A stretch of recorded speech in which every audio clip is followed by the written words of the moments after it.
The one thing that we know categorically that can mitigate chronic metabolic diseases is reduction in calories. And of course, that's why your doctor says, eat less, exercise more. Even I would like to be able to say, eat less, exercise more. The problem is, it can't be done. It's not doable. And there are reasons, there are biochemical reasons why it's not doable. That have to do with new hormones that have just been discovered. For instance, one called leptin. Leptin is a hormone that goes from your fat cell to your brain and tells your brain you've had enough and that you can burn energy at a normal rate and feel good about it.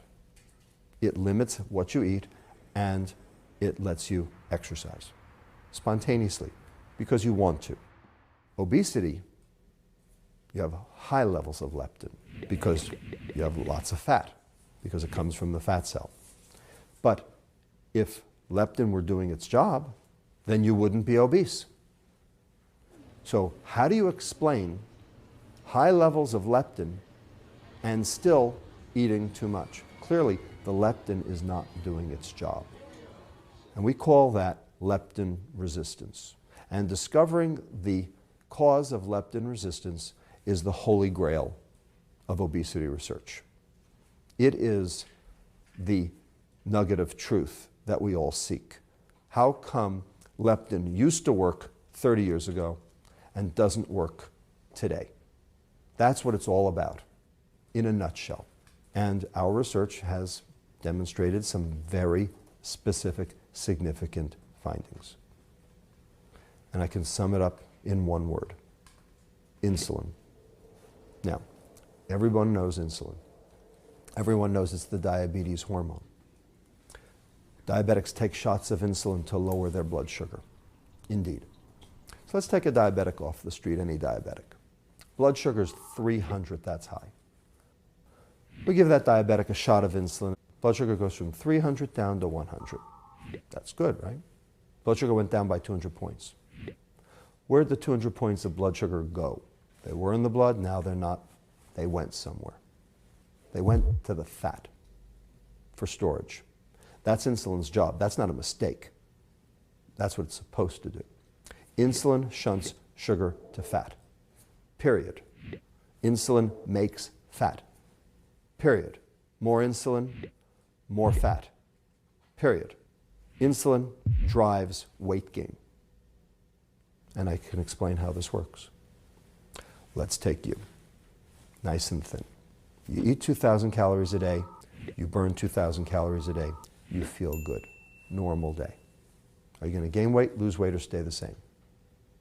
You stay the same, because you burn what you eat, nothing to store. Fine. Now let's do a little experiment. I'm going to put an IV in your arm and tape it down. I'm going to follow behind you, and every time you reach for food, I'm going to pump you full of extra insulin in that IV. Insulin you didn't want or need. I'm going to over-insulinize you, just like we do our diabetic patients. So, you wake up in the morning, you start eating 2,000 calories just like before, but now, because of the excess insulin I'm pumping you full of, 500 of those 2,000 calories straight to fat. Like what the IRS does to your paycheck. Right off the top, gone before you had a chance to spend it, in this case, gone before you had a chance to burn it.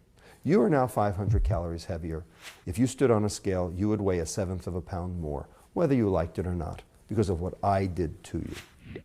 Now, you ate 2,000, but you lost 500 to your fat. How many are left to burn? 1,500.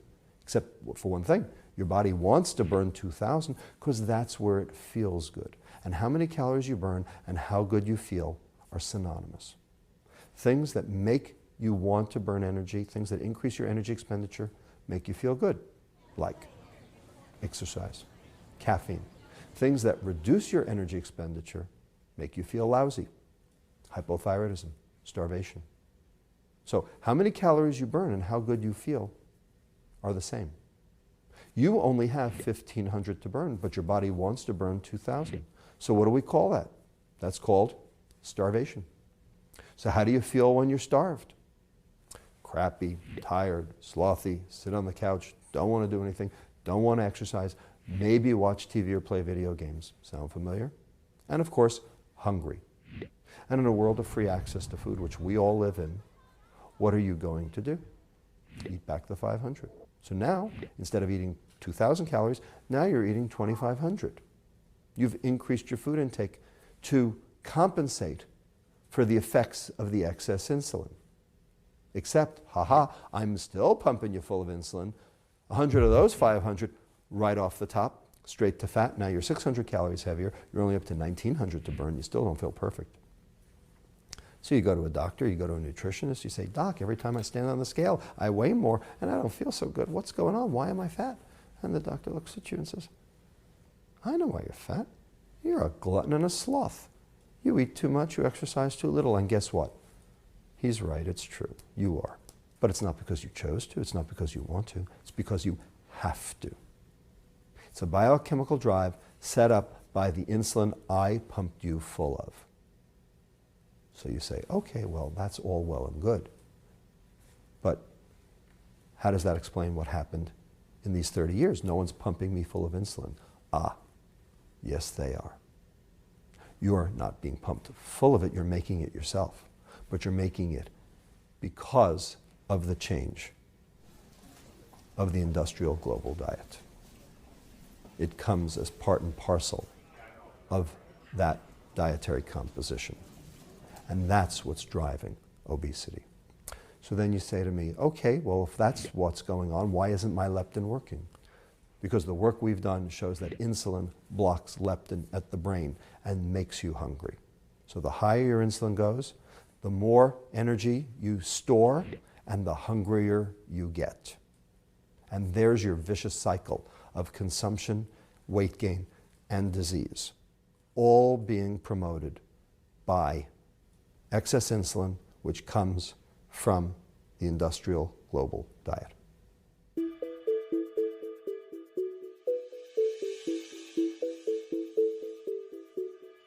Why are we eating more? What happened to make us eat more?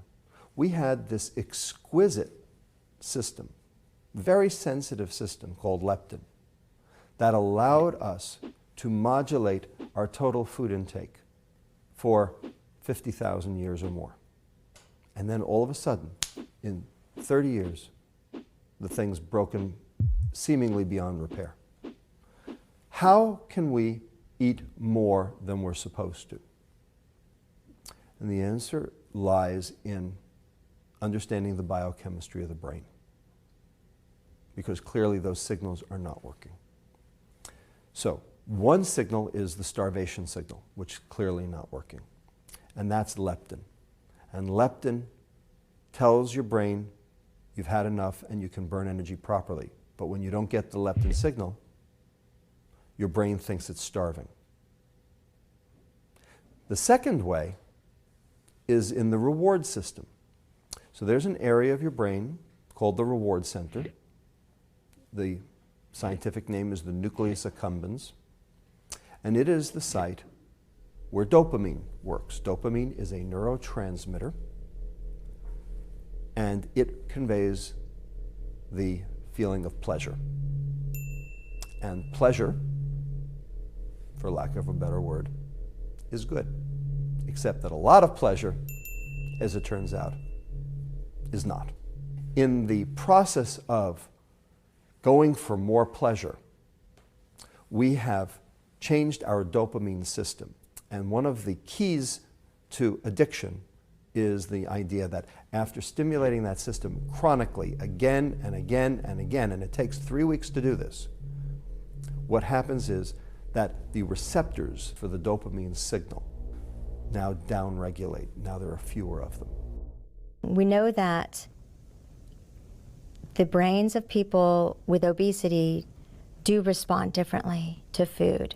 In that reward center, when they see palatable food, some parts of the brain light up a lot, that wanting part. But the liking part, once they taste the food, it's blunted. It's not that they're getting more pleasure and reward, they're getting less. That's like living with an urge that you can't satisfy. And so people think that this hypo-reward condition or this inability to experience the same level of reward from the same foods that other people are getting is causing people to overeat in order to get that dopamine that they're missing. You have to eat more to get the same effect. And that phenomenon is called tolerance. And then when you pull the chemicals that cause the pleasure away, now there's no dopamine and fewer receptors, and that gives you symptoms of withdrawal. So tolerance and withdrawal are the hallmarks of addiction. We know that this occurs with nicotine. That's why we have tobacco addiction. We know this occurs with alcohol. We know this occurs with cocaine, morphine, cannabis. It occurs with every single drug of abuse. And it occurs with sugar too. And that's relatively new data that has come out in, say, the last 5 years, which shows that sugar specifically downregulates the same factors, the same receptors in that nucleus accumbens, in the reward center, as does all of these other addictive, abusive compounds. Addiction's a strong word, but it might be a really helpful word to push us to recognize the power of certain food on the brain. There is some evidence that becoming obese does change and blunt that reward system. So we do know that overexposure to McDonald's can cause those brain changes. So food can be just like a drug to certain people who have a certain disposition to addiction. Is it that becoming obese has changed their brain chemistry, or is it that they were born with this predisposition and that caused them to become obese? It's very likely that it's a little of each. No one chooses obesity. Obesity chooses them. You think anyone goes out and says, you know, I think I'll go out and be obese today. There is physiology, there is biochemistry underlying every single behavior. Sleeping behavior, eating behavior, sexual behavior, drinking behavior are all hormonally driven. What we call behavior is not behavior at all. It's the cognitive inhibition on that biochemical drive. And the question is, how long do you think you can exert a cognitive inhibition on a biochemical drive that's going 24/7, 365, getting worse every single day that you don't perform it? No one can exert cognitive inhibition, willpower, over a biochemical drive that goes on every minute of every day of every year. It's just not possible. We think that developing compulsive eating and maybe food addiction reflects some real changes in the wiring of our brain. And that's a scary thought, that becoming obese has changed us forever.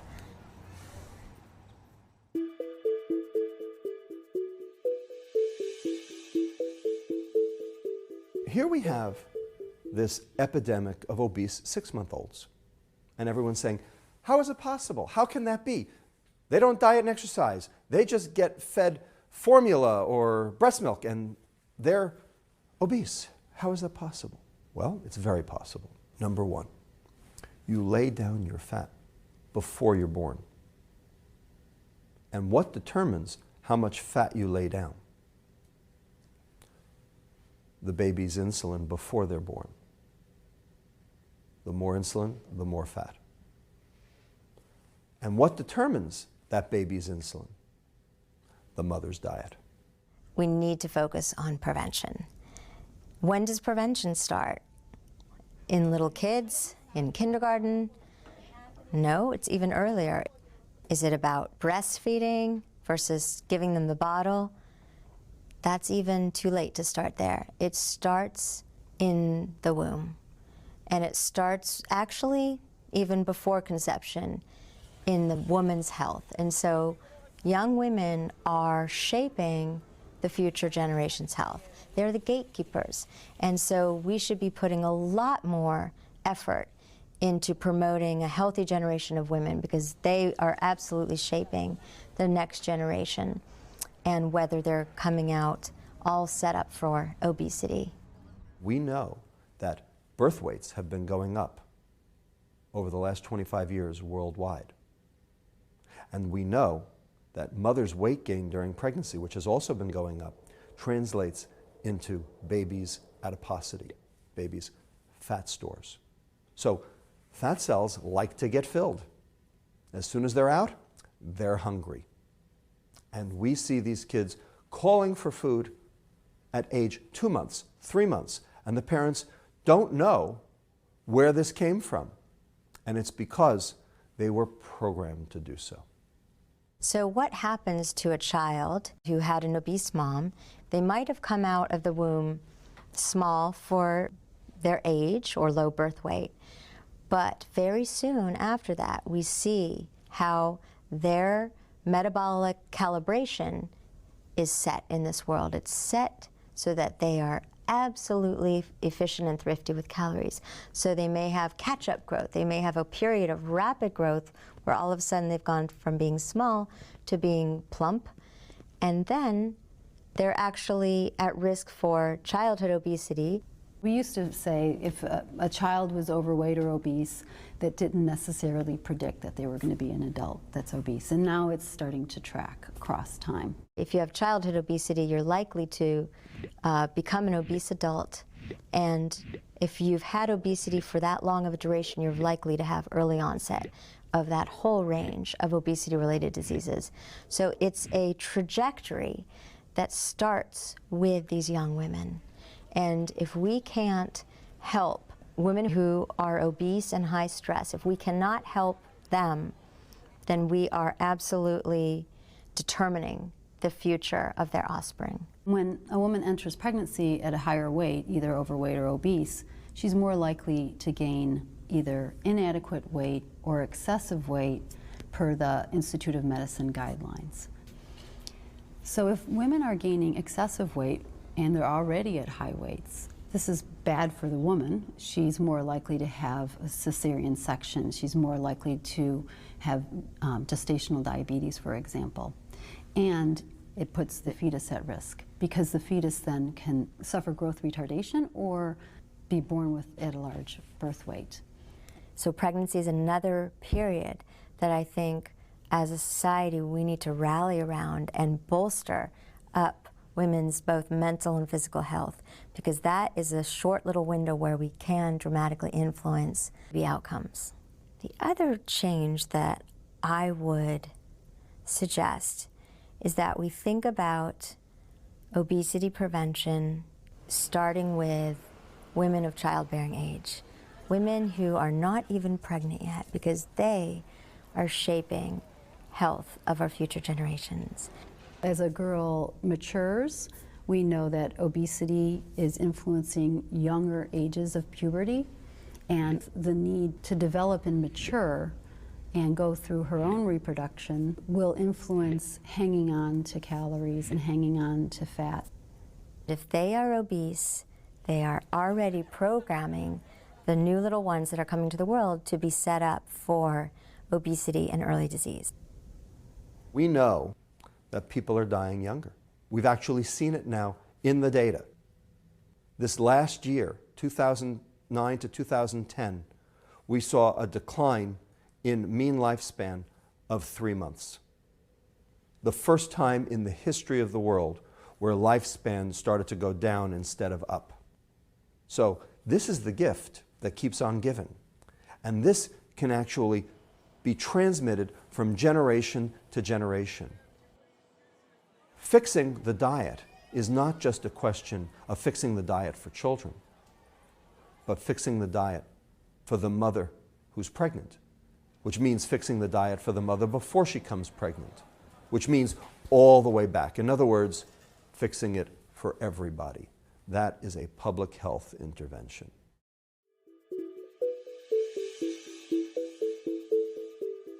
How does your sugar consumption, how does your obesity affect me? 274 million a year extra in jet fuel, who cares? Discomfort on the subway because the fat person takes up 2 seats instead of 1, who cares? Sinking of boats due to the weight. A ferry sank in Lake George, no one cares. That ain't it. So what is it? How about $65 billion reduction in productivity due to obesity? How about 50% increase in absenteeism due to obesity? How about $147 billion in healthcare costs due to the metabolic syndrome? How about 3 surgeons general and the chairman of the Joint Chiefs of Staff have declared obesity a threat to national security because people who try to join the armed forces are turned away because of obesity? Does that affect you? Yes, your obesity affects me. Even if you're not obese, you are dramatically affected in every way by our society having an epidemic of obesity. And it's affecting the economic balance. It's almost like an energy balance on an individual level that has gone to a societal level that permeates both the economic and environmental kind of medium that we all live in and are affected by on a daily basis. The one thing I do know is that we cannot control behavior. We never have, and we never will. There is physiology, there is biochemistry underlying every single behavior. Bottom line, we can't control behavior. We never could. When it comes down to it, our hard wiring, our evolutionary biology that determines our survival and our energy balance, it overrides our volition and our will in many cases. And obesity is a perfect example of that, because when people get in front of a highly palatable food environment, the brain sends the strongest signals it has for us to quickly and impulsively eat that highly palatable food. So I think that part of the solution is that we have to realize it's not up to the individual, it's up to us as a society. And we absolutely need food policy changes. The economics of food determine how fat our cells are. The fact is, we've had numerous public health measures that have been imposed upon us, initially to our great dismay, consternation, and antagonism. And now, not only do we accept them as just part of daily life, but we embrace them. Examples: fluoridation of water for cavities, childhood immunizations. These are all things that were anathema when they were first brought up. And now they're just a fact of life. In fact, that's what public health is. Public health identifies an exposure where mass behavioral change is going to be required. A mass environmental alteration is going to be needed in order to be able to accomplish it, and institutes it for the benefit of society, not the individual, but for society. When you have something that's toxic and abused at the same time, nicotine, ethanol,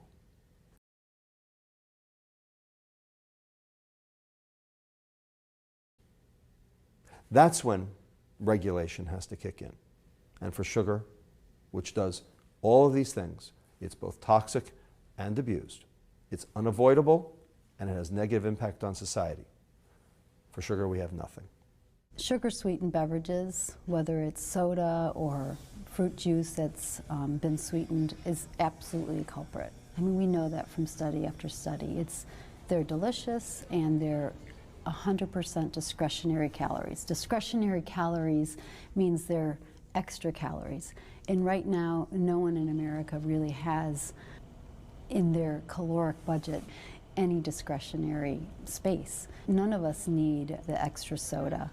So working with industry, whether it's banning soda from the schools banning soda from certain areas or putting a tax on soda. Something does need to be done to help wake up everyone to the fact that soda and sugar-sweetened beverages in general are not useful.